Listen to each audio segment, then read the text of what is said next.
In this video, we are looking at the brand new DualSense Edge. It has just come out today, so I'm super excited to do this. We are going to be doing some comparisons between this controller, the original DualSense, and the Elite Series 2 controller, which is for the Xbox and very similar to this sort of design, but we're going to compare the two to see which one's better. And we're also going to check out if it's actually worth the money, because it is quite an expensive controller. It's over $300. So yeah, let's just dive right in and unbox this bad boy. Let's get right into it. Alright, so some of the special features that come with the DualSense Edge would be customizable controls and back paddles.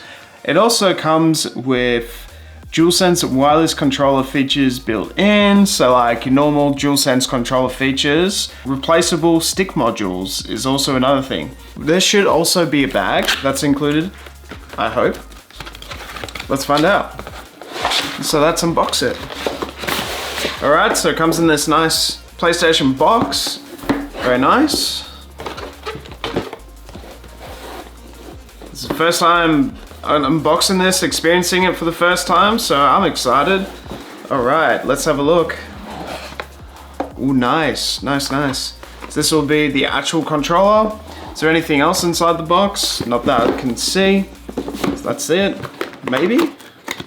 Aha, there is a little side panel there with some extra stuff. So let's make sure that we get some of that. There's always like a hidden panel somewhere.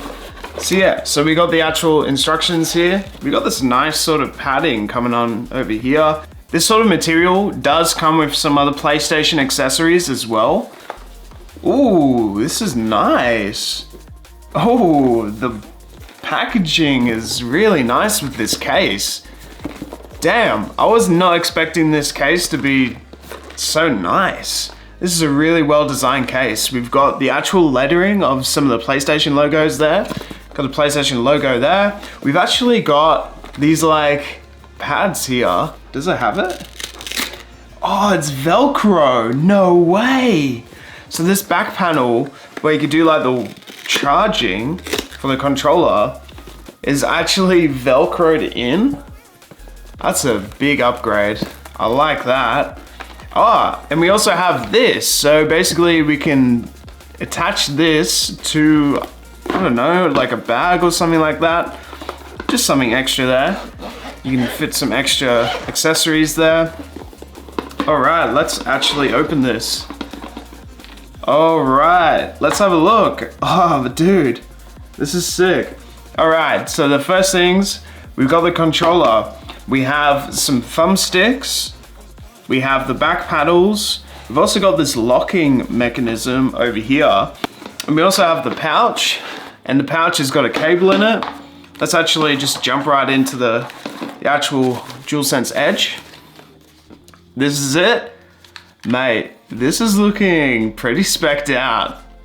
Wow. This is mad. Wow.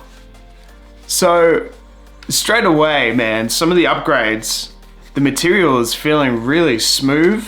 And then we also have sort of like a bit of like rugged sort of back feeling on the white. Wow, and we got some function buttons at the bottom there. That's brand new. We've got the normal Joy-Cons. This is a lot more shiny as well. And with the actual plate here, it looks super different from the original. If you look at it, it's got the PlayStation icons there. We've got this like rugged sort of feeling there as well. And they have the logo icons there as well. That basically stops it from going down so far. Basically, all the way up means you can basically press all the way down. If you put it down the middle, you can only go down there. And if you put that all the way down there, you can only go that far. This locking mechanism to stop cables from detaching from your controller at all times. Ooh, this cable is nicely braided as well. Very nice. They've really looked at all like the micro details. This point just fits through here. That will slide in like that. You've got it sort of locked on the actual cable. That's it unlocked. And then that's with it locked, and it has these extra pins that come out. And now we have a better connection And then that's not gonna come out anytime soon. So that's what that does. That's brand new. Basically, to unlock it, they've got this panel here, and then that just clicks out, and then you can actually click it out. That's just like something brand new that I've never seen before, so that's pretty awesome. Easy way to connect it to your PlayStation 5.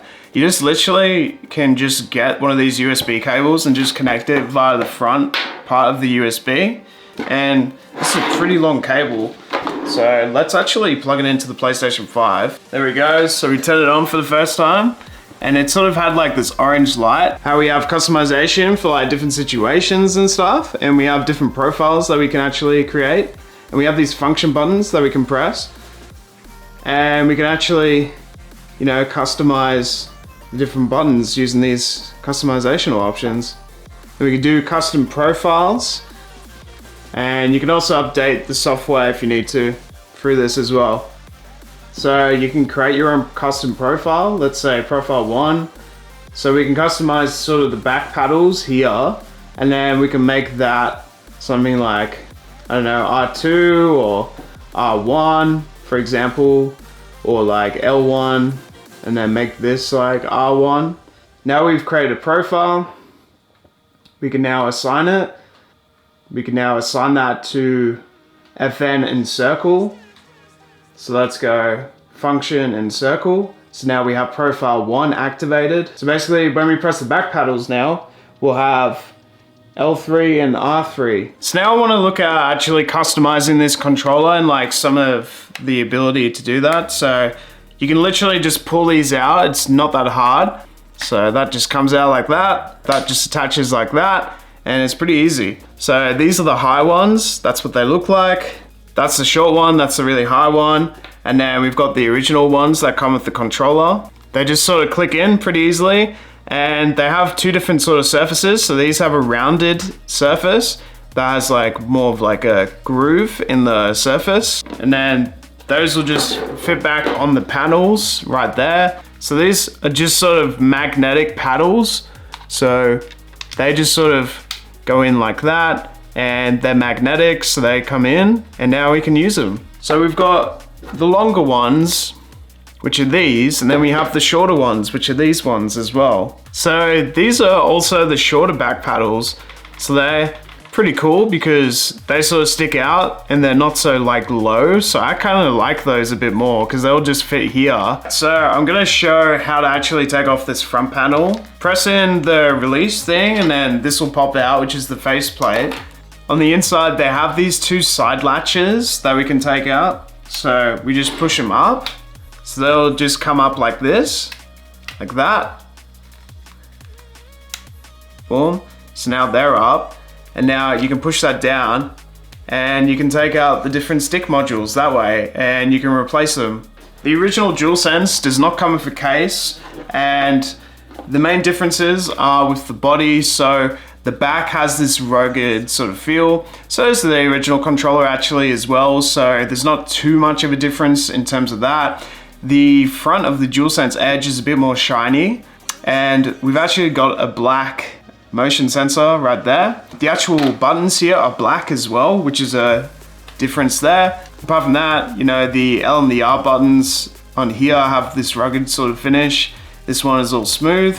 Those are the main differences. And of course the customization options with this comes with the cable. So those are the differences. And of course we got the back panels. So we do have a few differences there. This one feels more like an upgraded controller. Now, is it worth the upgrade? I guess like if you're a professional player, 100%. If you're a casual player, I mean, the DualSense controller is probably just for you if you're a casual. This is more for like the pro players or people who, I don't know, just want a bit more of an upgraded controller, like the SCUF controllers, because we have a few more options with the Xbox controllers. So, you know, just getting that chance to have an upgraded controller, it's definitely nice to have that option of having that extra customization. And there's a few more features in terms of what it can do. So it is pretty awesome. I do like it. You don't really need half these features for like just casual playing, but it's just nice to have it.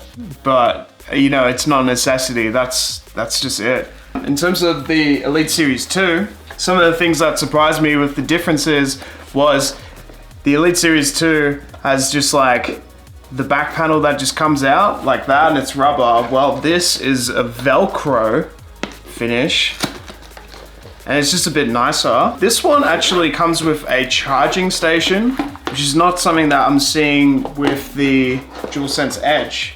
Doesn't seem to have a charging station. These are lower, if that makes sense. And also, this actually comes with 4 different back paddles. This only comes with 2.